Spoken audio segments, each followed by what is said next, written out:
Agoero kamano Nyasaye okinyi machielo makawuono kuom thuolo machako miya mondo abed Lolwe TV ka kawuoyo kod joge.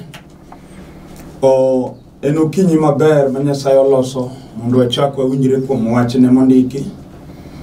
Achako ka ufulo nyinga an Bishop William Abol an jalego Murmalanga e piny Siaya County. Ang'amo war sani atiyo tich Nyasaye e piny Nairobi ka. Nyasaye ochako miya thuolo gokinyi ma kawuono mondo achak awuone kuom wachne man gi teko. Kawuono adwaro mondo asomie wach mondike e Muma mar Jo-Rumi 1:28. Thoro wach madwaro nawuoyo gokinyi ma kawuono en dagi ng'eyo Nyasaye kod gima dagi ng'eyo Nyasaye nyalo kelo. Ondiki kama: kendo kane gidagi ni ng'eyo Nyasaye ok kony, Nyasaye nojwang'ogi moweyogi e paro mowitore mondo gitim timbe ma ok owinjore. Muma wacho ni kane gidagi ni ng'eyo Nyasaye ok kony, Nyasaye nojwang'ogi moweyogi e paro mowitore. Wane kinde mwaneno ka weche matimore otamo wang' jomariek kendo kuyo kod luoro mako piny sani. Wan gi tuo mobiro nwa apoya mokwang'eyo kama oaye kod tiende kaka chalo.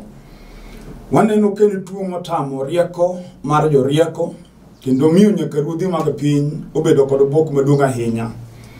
Wawinjo kaka onego jowa e piny kendo waneno gik motimo kendo en tuo mwaneno komiyo nyaka luoro omako piny ma nyaka ekonomi mar piny kethore. To gima ng'eyo no onge gima nyalo biro ka Nyasaye kia. Kendo nitie gik matimore nikech Nyasaye ooro kata oalawo gik makamago mondo otimre. To Muma wacho ni kane gidagi ng'eyo Nyasaye ok kony, Nyasaye nojwang'ogi e paro mowitore. Gima nyalo miyo masiche yudwa kaka dhano e bwo piny ka, mokwongo en nikech wadagi Nyasaye ma jachwech monochweyo piny gi polo gik mineno go mokne.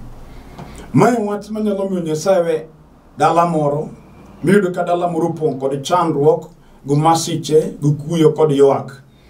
Kendo ma wach manyalo miyo Nyasaye we ng'ato kata en ng'ato moro malich ahinya onyalo po kama gik matimorene gin gik mamaye kwe kendo ber ok one nikech Nyasaye oweye.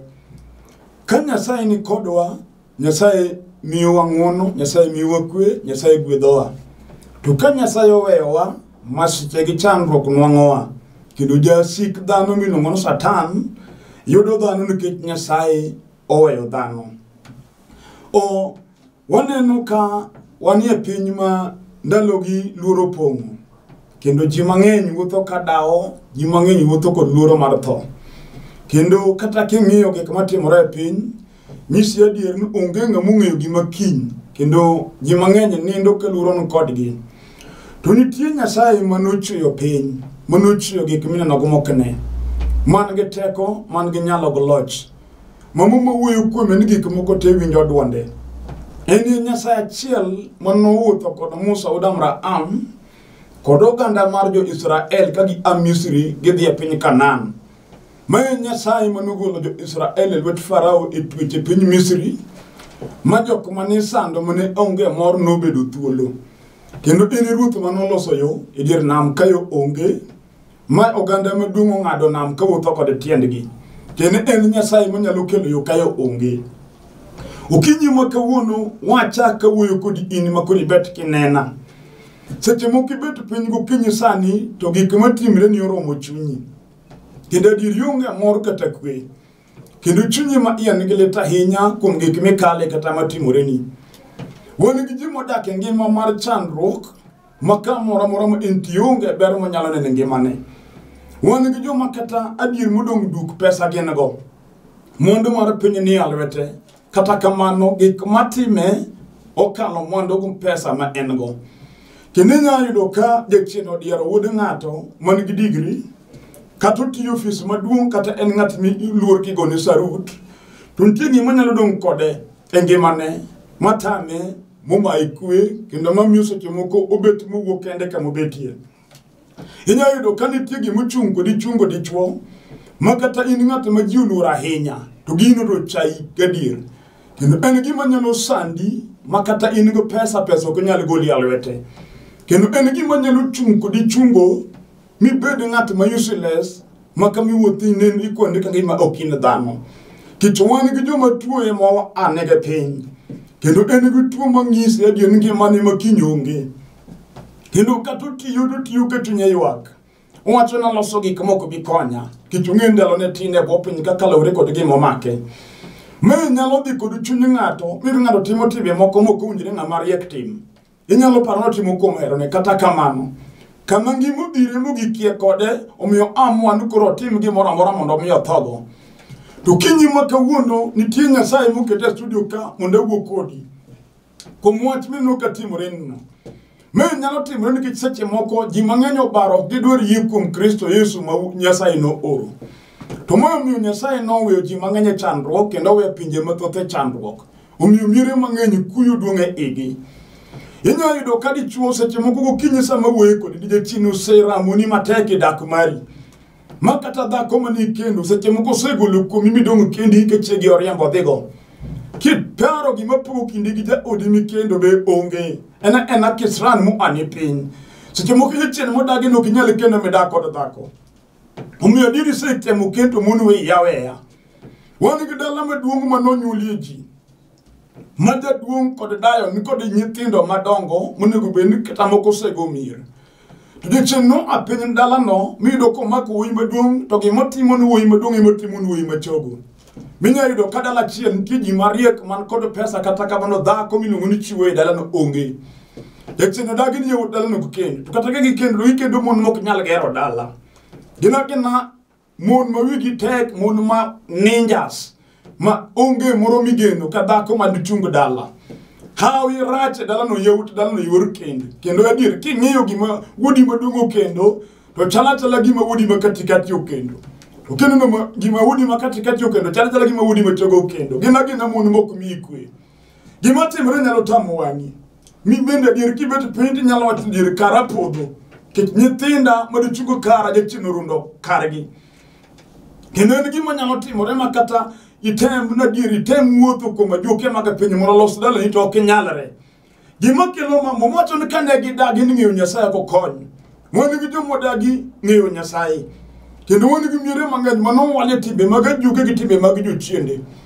Madine lame mna nyise timo richo kitimo ni misengini magalagala. Wacho ni nomiyo Nyasaye nojwang'o miere go. Mach kweth kod kwe mane miere go norumo. Kiparo na wuondi to go wang'i mos mondo ine. Wan gi miere moko ma ne mwandu nitie egi ahinya. Kendo miere gi ma ji ne kweche, to miere gi ma ne konyo ji. Kendo miere go seche moko ne nitie mwandu, to mwandu go nokelo sunga. Ma jaduong' mon dala ne nyalo nyietho ni ji e gweng' kowacho gimohero. Kata dayo ne nyalo yanyo ji ka ji obiro kweche dala ne. To gik ma ne gitimo e dala no, tindo loko dala no mod dala no duogo bedo dala man chien mogik. Madala mane ji umewi matindo dong' konyuole jo kwecho gi jo modhier timo nyuole chokora. Nyalo tami tang'o momiyo gima kama time dala ka ng'ane. Kata ji usome dala no to sombgi en kayem nono. Kinde moro nyocha Nyasaye otera ot moro ma ji usome ahinya. Mama ni jaduong' ni kod yawuoyi mamoko gin lawyers, moko doctors, kata kamano. Decheno mako nyithindo gitema onge matiyo. Kata yudo ni moro tich mo donjo tich kokoti dweche ariyo kapok oketho tich nikech dechendo kongo. Omako nyiri mer yawuoyi mer. Kendo gin jomoko jali. Gin nyithindo madongo ma joma odongo kabisa to decheno tamogi magiduogi dag jonyuolgi e ot. Kendo gimetho maga giduogi ot gi mer gite e ot ka. Nyiri omer kod yawuoyi omer. To mago jomosomo moko gin lawyers, moko doctors, dechino tamre no gine ber. En gima letin janyuol ko bet piny kono ka nyithindo runre ot kanyo. Bese gi mane gisomo go tiyo kendo timo gik mineno kata kamano gin dechino dong' komakogi. Okinyi ma kawuono wan leri malong'o. Nyasaye nyalo jwang'o odi mama kata jaduong' nikech seche moko nitie baro mani baro mitamri go Nyasaye. Ma seche moko nitie gik mane timo maricho momiyo Nyasaye kumo dalani. To Nyasaye mwala muwe kumi gukinyi sani en Nyasaye majang'wono. Ng'ato nyalo lokore chunye ma iye koneno ka ngimane dhi marach. Kendo ng'ato nyalo lokore koneno ka gik moko kuogne kaka opango. Mito duok kuom Nyasaye manyalo gukinyi sani mondo Ruoth ochako timne ng'wono. Mondo Nyasaye osako chung yamo makudho kochome. Kata ibedo nyako majaber ma ji neno ka jachia. Jachien nyalo baro kodi. Mipoko tami ni in onge ng'ama kendi. Kendo diri nyalo bedo dhako majaber adier. To jachien ochomo kodi ba. Koka man to kitim na malaya mako inange. Gichia no tegi somo girieko ma ingo kati tiyo mni ofis maduong'. Jachien nyalo chunge bele ni manga makendi onge.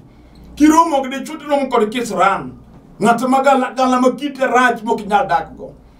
Adir budong duka mibeti seche moko chunyi penjore ang'o matima. Momi an kinde na te mar ngimana onge kod kwe. Pesa ni lweti kata kamano pesa okomi kwe.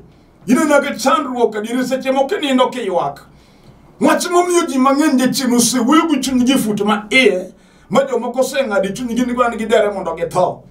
To wanyisi kawuono gimiwinjo kawuoyo kod chunyi masandi no.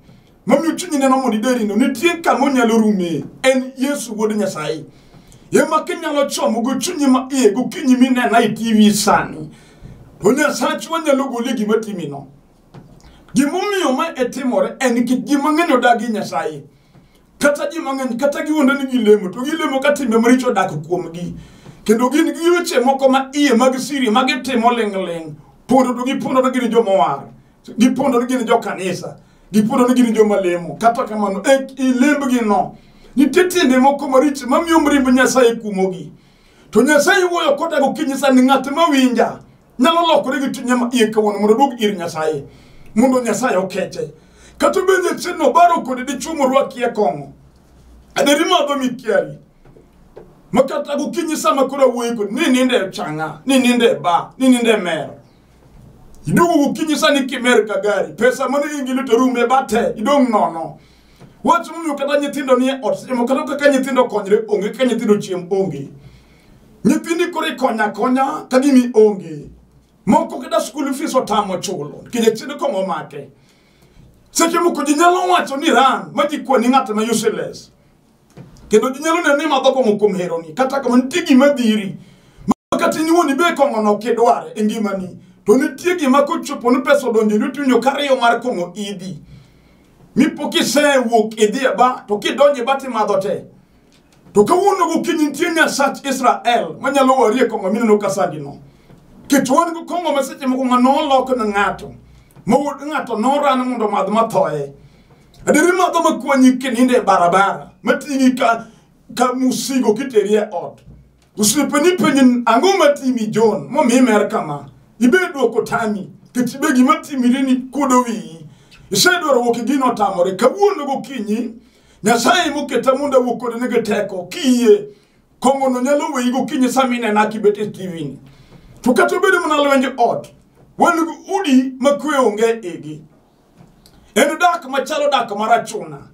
Madhako go dichuo onge ching magibete piny magigombaka magipang weche mag maendeleo mag odgi. Kiwinjo ka ji wuoyo ono to en ayany kod lweny. Onge kwe. Adier dhako ni chako dak kod churi ka un joma oherore. Kendo ne un kodu kwa ahinya. Kendo ne uluongro nyinge mag hera. To chien kisran nobiro nwe ot. Masani kiwuoyo dichuo kudware winji. Gimi wacho chwanye makichako diwuodo chungo weni ot. Kati chako mana wacho maber mado konyu. To dichuo okchiki temi tu winji. Kendo dichuo ibegi ni kinene kata dhako mikendo ok winji. Gino rwako teko kuom chiegi magi moro amora mwacho ni ok onyalo winjo. Omiyo oduka odak lweny kod goch. En wach mosedhi kodu maseche moko sama koro wuoyeni. Un go mipango mar divorce. Kendo chunyu ma ng'ato ka ng'ato osekethore go wadgi. Maseche moko osepogo bedroom. Moro nindi room machielo ng'ato nindi room machielo. Jachien odagi ni hera kod koko bedie. Udwa pogo nyithindo ka dieke mimoso. Nikech kuo tamore. Osetamu yalo gi jonyuol tamore. Mojo nyuolo betindo olo wacho ni timuru gi muhero. To kawuono kelo jabura mahono. Ng'at moloyo jonyuol mayalo ugano. Manyalo kelo kwe ma onge kindi gi chuori kata kindi gi chiegi. Mipo ka gima jachien no apiny mondo tim no nyalo kethore gokinyi ma kawuono. Kendo seche moko bet piny dhako gi dichuo unena.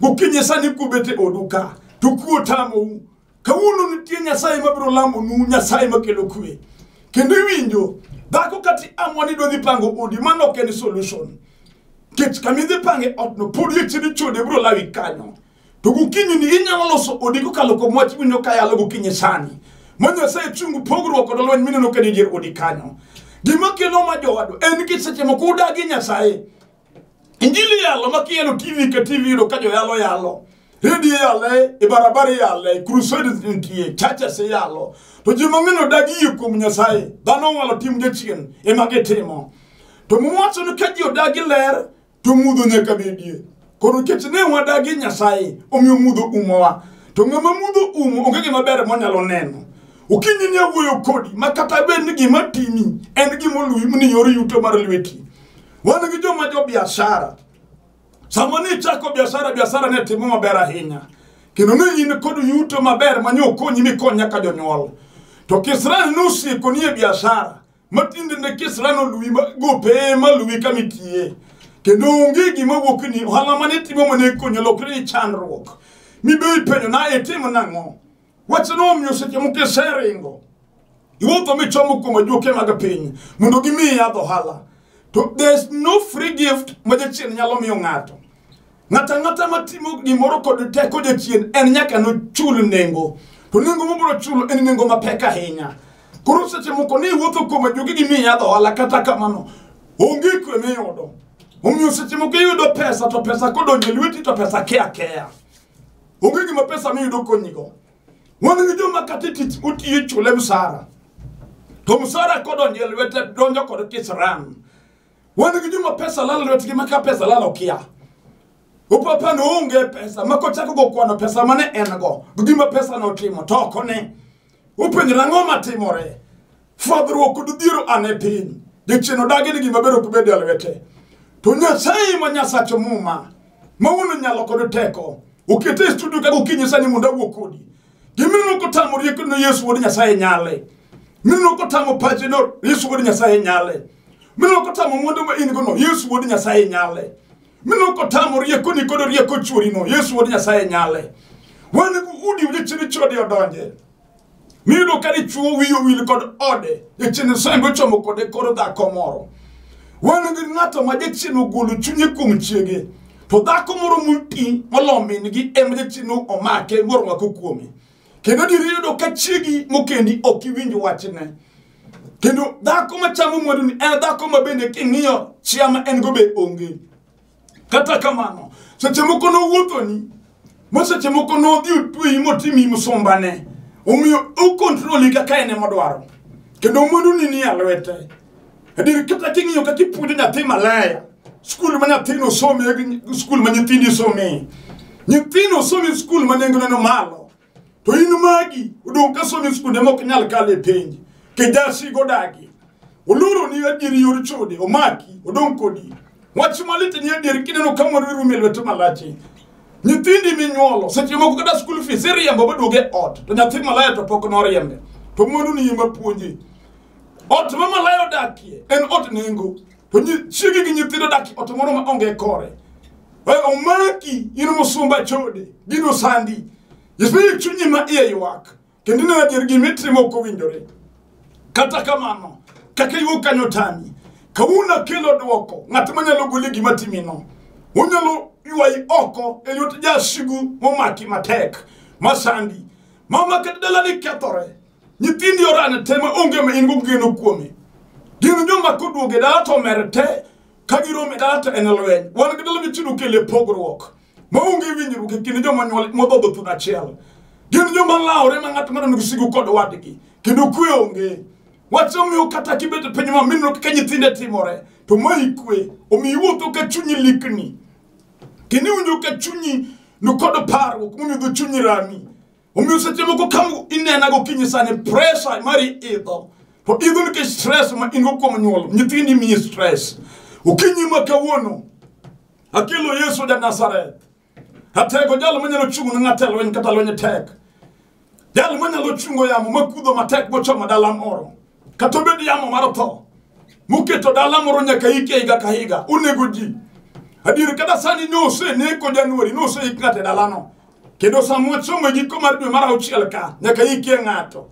Ka igarumo ka Desemba ka nyaka ik ng'ato. Endala ma kidonje iye. To liete ng'eny molo udi ma jodak e dalano. Adir king'iyo kako pang liete tok ot kata kamo ketie ni ike jomotho e dalano. Lito gangore. Mag nyithindo go mag joma dongo. E chin nego jitieko. Yudo ka pichni mag digri odong e kor ot. Yawuoyi ma jo digri ni ndek maram. E chin odagin ongege ne dala. Kata in midong dala winjo ka luoro mar tho wuotho kodi. Ineno kibedi luwo joma nyose nindo. To kawuono kelo Yesu jalo machungo tho. Mano donjo dala ga Maritha Mariam. Kada chin tho osemako Lazaro kane goliel. Yesu nyalo chungo tho maneke dalau. Gokinyi ma kawuono. Kendo Yesu nyalo chungo tho maneke dala ni jaduong'. Nun po kanyithini modong bet mangima. We luor kititi Nyasach Israel. Ruth ma jakendo joge. Gimitim kawuono en lokri mondo idwar Nyasaye miyaloni. Mondo ole chunyi mondo yuage nyime. Ado nasomo wach moro mondo iki. E mumo mar Joel. Joel 2 kwan matin 12 wacho niya, to Jehova wacho niya, kata koro kawuono lokre uru gi chunyu duto kendo giriyo kech kendo giywagruok kendo gisedo, to yie churu chunyu ok lepu kendo lokre uru ni Jehova Nyasachu nikech ong'won mokecho ahinya moterore mos mar timo mirima ogundho gi miwafu. Mumo wacho ni kata kawuono ni benne wadagi ni Nyasaye ko kony. Mumo Nyasaye osewe wai masiche kod chandruok. Jehova wacho ni mondo kawuono walokre gi chunywa duto. Wadog ire gi chunywa ma iye kwa ywakne. Ka wasedo kendo kwori ukech ka wadoro tonga wang'e. Aneno ka wacho mako piny nyaka piny Kenya koro kuyo duong'. Kendo naneno ka rais mar piny olando lamo chieng' Ngeso mokalo. Numundo ji odhi lamo, mundo ji olam Nyasaye. Adiri modong duk en kinde mokoro ji onego ywak ni Jehova. Kata ben Nyasaye no jwang' kata jwang'o piny. To biro mar corona gini ywayo jomwandu. Kendo sani pesa mani banko kokony. Sani Nyasaye kende konyruok. To Jehova wacho ni mondo walokre ne gi chunywa te. Wadogi ire. Nyasaye yie receive ng'ato. Muye lokore kata gokinyi sama yaleni. Beni piny oseriembi. Mikoso kar donjo. Inyalo dok iri Nyasaye maono nyalo gi teko. Bende chino pidho chunye moro. Ma rejection spirit kuomi. Ma in kamoro amora midhiye. Iriembi ji ok dwari. Ichako bed gi ji maber titiko gi ji marach. Kawuono Jehova dwani mondo wadog ire gi chunywa te. Mondo waywagne kendo waolne chunywa. Beni in e osuptali tuo. Tu se don kodi ninde pien. Sani be koda kogo matek manyaka jodole uke nyalo limie wod kanyo. Idungu kendi gi daktache mugo gombaka. Ngama limi onge. To kawuono ti Nyasaye manyalo limi kamini ndeno. Manyalo changi manyalo kodi pien midekre. Wadwa doki ire gi chunywa ma iye mondo waywagne. Kuom gik matimore nwa. Masiche mwaneno. Kato benu wacho tek kodi barom nadi. Kata tichie mokethore ni. Nyo chungi tich magimi ketho onge. To chungi makata chudo onge dong kapinyo dong kodi kakichak onge nitie Nyasaye manyalo chako kodi kami noki gikieno. Kata bende nyigolo pesa minyiewo gari kete barabara mondo konyi. Kisarano lao gari barabara gari konyi gara timo mna accident. Onge ber miyudo. Joloni bende uketika kanya kichuli lon kata kamano gari be ok konyi. Kawuono wan gi Nyasaye mayawo yo molorore. Manyalo yawo yore molorore ni. Kata bende chien modino matek no kinyal gitedo. Momiyo in nyire ditedo to inidong. Kawuono wakelo Nyasaye. Mondo wadoke nyime gi chunywa iye. Mondo wased kwa ywak. Mondo ket ng'ato ka ng'ato mawinja sani. Ubiro yawo yo. Katego olam tich ok inyal yudo. Imanyo tich onge. Jomanu somo gote oseyudo tije in emidong' oko. Ka iromo kodgi gin joma dhi maber adier ma wiyi kuot romo kodgi. Omiyo seche moko kineno joma nisomo gote bari leng'onigi mondo kik iromo kodgi chwich kuot man kodi. Ineno ka gimidong' kawuono akelo Nyasaye. Manyalo gi teko gi nyalo manyalo timo ni ng'wono. Nyasaye manyalo yawo yorgi mar tich mipok oyudo kamitiye. Okinyi ma kawuono kata bed gimolorore matek. Awacho ni kata bed mna tuo mosemi dong' kendi. Nitie Nyasaye mahono. Muma wacho ni Jehova wacho. Koro lokre na uru gi chunyu duto.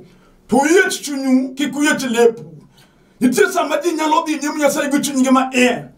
awacho no piny Kenya ne godo gi nyim Nyasaye gi chunyo ma iye kitne waneno kade do bile piny dero chamo piny mano masira ma Nyasaye okelo no piny Kenya nikech ketho nyaka wan jodolo moyalo wat Nyasaye gi jotelo mag dinde unego wandonre to wachal nade nyim Nyasaye mondo wadogir Nyasaye gi ywak gi sedo kod timruok nono kod riyo kech mondo wadwar tonga wang Jehova kichadir piny Nyasaye kuma piny to gimomiyo Nyasaye kuma piny en richo ma dhano timo e nyime wang'e to Nyasachwa jang'wono kawana doge nyime gadier gi chunywa ma iye kwadware Jehova biro winjowa ukinyi ma kawuono kata bed gima olorore matek yie sani kichwa dola mo Nyasaye maratego ubed gima dagi no gima bero kinyal timre kuomi kawuono yie mama kata bed lweny momako odi mokelo pogro kinde gi dichuo kawuono yie dichuo kata bed gima pogo kinde gi chiegi momo nyithindi ke kama ntie kawuono yie kata bed dala ma jachina ketho kawuono jaduong' yeye ti Nyasaye madwala mo kodi ban ga teko mabro chungo yamo makudho ko chamo ngimani Nyasaye no bro lami kata piny Kenya ka wabro dagin onge ng'ama tho mar corona e Kenya ke Nyasachwa nge teko kendo en ga loch gi nyalo omedo ni yie kama ntigo kinyi sani kamine nano kinyalo mako TV gi lwete mak kuom gimi dwaro mondo Nyasaye otim kata kinyalo gocho ge piny gochonge piny wadwala mo kodi Nyasaye walamo woro maler e nying Yesu Kristo ma Nazareth in Nyasaye mandiko wuyo kuome ng'wono ni ng'eny akawo piny Kenya akele lweti go kinyi masani ruoth mondo iket pinywa ayi ruoth nwasebedo joketho emomiyo masiche moneno gitimore dierwa Nyasachwa ket pinyni iwenwa kochakre kuom jotelo mag piny kochakre kuom president nyaka ji duto te manie Kenya ka Nyasaye sebiro nyimi mondo iket pinyni tigolo tho marach mar dera mar corona momako pinywa ichanga pinyni Nyasaye kimiyo pinyni ng'wono ukinyi Nyasachwa dhako mobet piny makoro pi wang'e chwer koywa kuom gik maricho kendo malich matimore ne ngimane ase ore mondo timne ng'wono kendo ikeche dichuo makoro chunya lit kokalo kuom gik matimore ne Yesu timne ng'wono ngata mosekulo ywe piny man kod kwayo kod ywak e nyimi sani Yesu ase ore mondo timne ng'wono duong' kod pag locho dogni jatelo kiti sechango piny Kenya isechango dhako manena sani isechango kijana manena sani isechango dichuo manena sani kuom wach moro amora ruoth mar ng'ato sekwayi aseyie kaka jatichni setimo duong' odogni Yesu nikech ber manyaka chieng' alami kum yien nikech iwinjori e nying Yesu Kristo ruoth amen. Erokamano ne Nyasaye mwaselamo bed gi yie kata ne bed in gwach matek machal nade Nyasaye mwalamo sani osetimo gik madongo ngimani osetimo gik madongo kendo mari osetimo gik madongo dier odi kanyo koro bed kod yie atieko kafulo nyinga kendo an Bishop William Abol an jalego moro malange piny Siaya County ajati Nyasaye sani tadake piny Nairobi ka kadi dwar mundu wawuok kodi yor sime namba na mar sime en 0721 280025 0721 280025 Airtel number en 0782 495 083 0782 495 083 Nyasaye mundu pidhi ken gwach nyalo gocho wabro wuoyo wabro medo lamo Nyasaye mundu gwedhwa ahinya amen.